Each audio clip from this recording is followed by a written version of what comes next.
Bonjour et bienvenue à cette séance d'information webinaire en lien avec les vélos hybrides modérés et confortables. Aujourd'hui, ce qu'on va essayer de faire ensemble, c'est de faire la différenciation entre quel type de vélo hybride serait le mieux pour vous. Parce que ça paraît bien simple à dire, je veux un hybride, mais là, maintenant, aujourd'hui, avec la spécialisation des vélos, les vélos hybrides, là, ben, c'est rendu large de même. Là.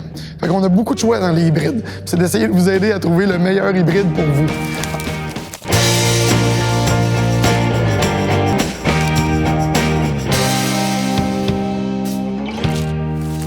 En bout de ligne, c'est pas sorcier.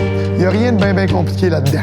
Ce qui va vraiment différencier, ou ce qui va vraiment nous amener vers une catégorie ou vers une autre, c'est essentiellement le type de randonnée que vous voulez faire, puis le type de position que vous recherchez sur le vélo. Je m'explique. Si, par exemple, vous recherchez une position très confortable ou une position sportive, on reste dans la famille des hybrides, mais c'est deux vélos complètement différents. Puis, si on cherche un type de position puis on achète l'autre type de hybride, on risque d'être fort déçu. Donc, c'est bien important d'identifier quel genre de sortie j'ai le goût de faire, quel genre de position j'ai le goût d'avoir sur mon vélo. Donc, aujourd'hui, dans ce webinaire-ci, on va parler vraiment des hybrides confortables et modérés.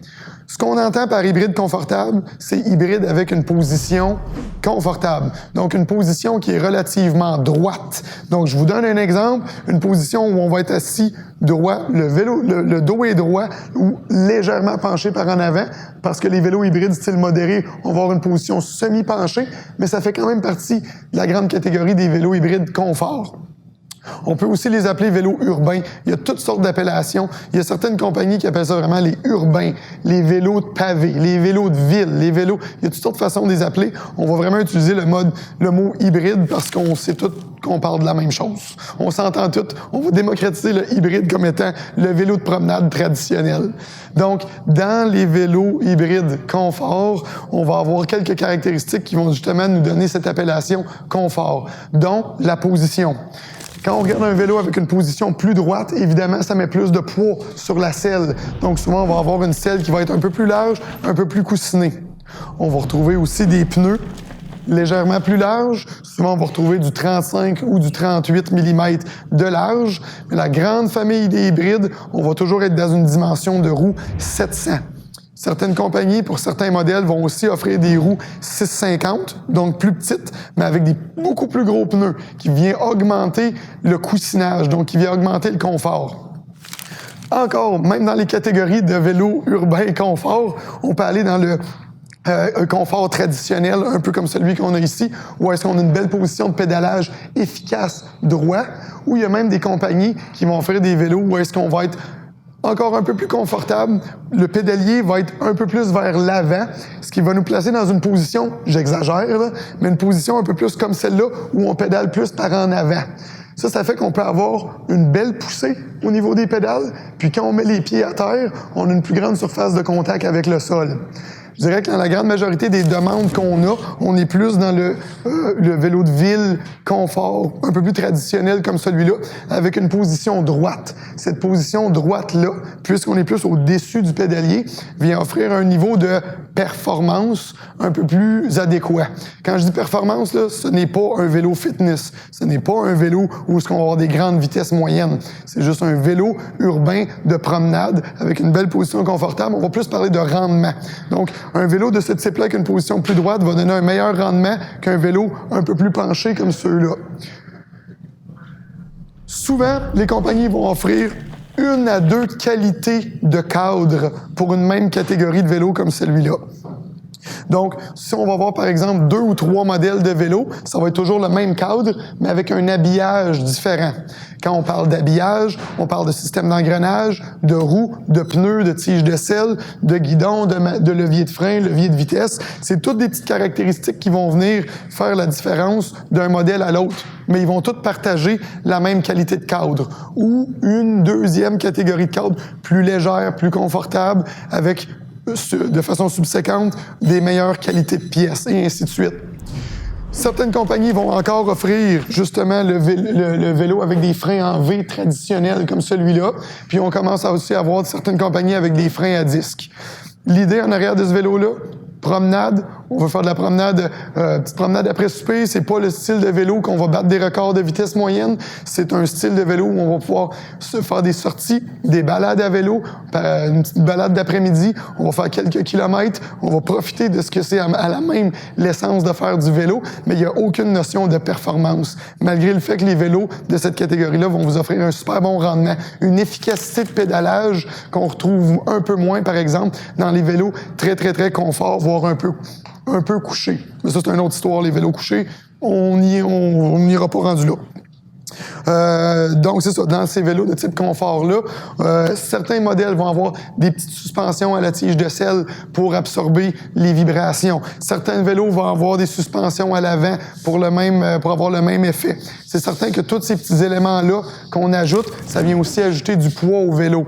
Donc, un vélo, on va dire premier prix, comme ça, dans les boutiques spécialisées de vélo, on va souvent être autour de 550 $ en montant. Je dirais que pour nous, la grande majorité de ce type de vélo-là, ça va être entre 500 $ et 900 $. On retrouve une belle sélection dans cette catégorie-là. Puis, comme je disais tantôt, c'est essentiellement le groupe de pièces qui va venir changer. Ça va aucunement affecter le comportement et le rendement du vélo. C'est juste au niveau du freinage puis du changement de vitesse qu'on risque de voir une différence. C'est souvent des vélos où on va retrouver 3 plateaux à l'avant avec du 7, 8 ou 9 vitesses à l'arrière. Puis quand on monte de gamme, on va souvent retrouver du 10 vitesses à l'arrière. Position, ajustement, vraiment facile. En bout de ligne, c'est que ce vélo-là, le cadre, en bout de ligne, c'est la colonne vertébrale du vélo. C'est ce qui donne le ton au comportement du vélo. Donc, peu importe les ajustements qu'on fait sur le vélo, ça risque que le vélo il est bâti d'une certaine façon. Les soudures sont faites dans certains angles. Ça, on peut pas tricher là-dessus. Mais oui, on peut rendre un vélo de type confort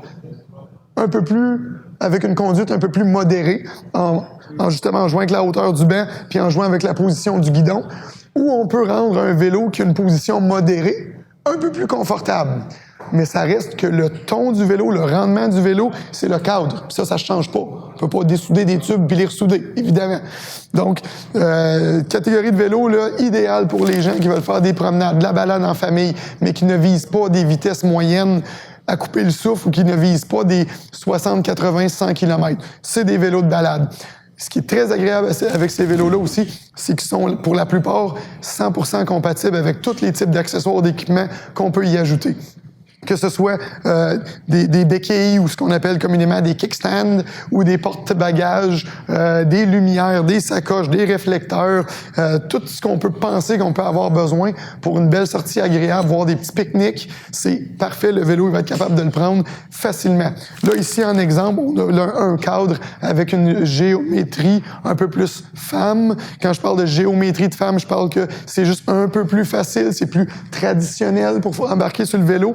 Mais les angles, la géométrie, les mesures sont exactement pareilles comme sur le modèle homme. C'est juste un look un peu plus traditionnel femme, où est-ce que c'est plus facile de passer la jambe à l'intérieur du cadre. Mais la conduite du vélo femme et la conduite du vélo homme ou unisexe est exactement la même. Fait qu'il y a quand même pas mal de clientèle féminine qui, par préférence personnelle, vont nous acheter les vélos de type hybride avec la barre un peu plus traditionnelle droite parce qu'ils préfèrent le look. Mais ça reste encore un choix vraiment populaire. Nous, notre travail, une fois que vous avez vraiment identifié que c'est le style de vélo qui vous intéresse le plus, ensuite de ça, c'est d'essayer de vous positionner le mieux possible sur le vélo. Donc, de monter le guidon, de descendre le guidon, d'être capable de l'éloigner, de le rapprocher. C'est de trouver les caractéristiques qui vont être capables de vous rendre la position la plus confortable pour votre vélo.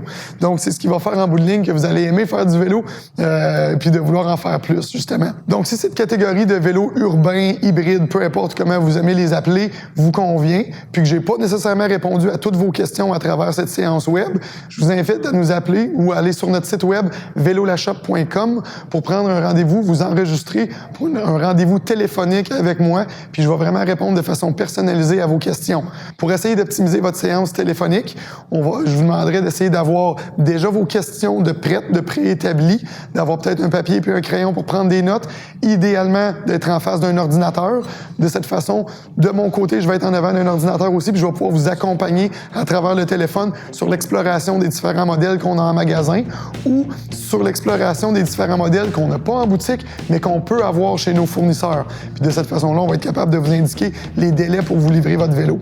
Donc, n'hésitez pas, vous avez besoin de plus d'informations, vous avez le goût des informations personnalisées, simplement vous inscrire à une séance en ligne, puis on va être capable de répondre à vos questions. Sur ce, merci d'avoir participé et bonne fin de journée.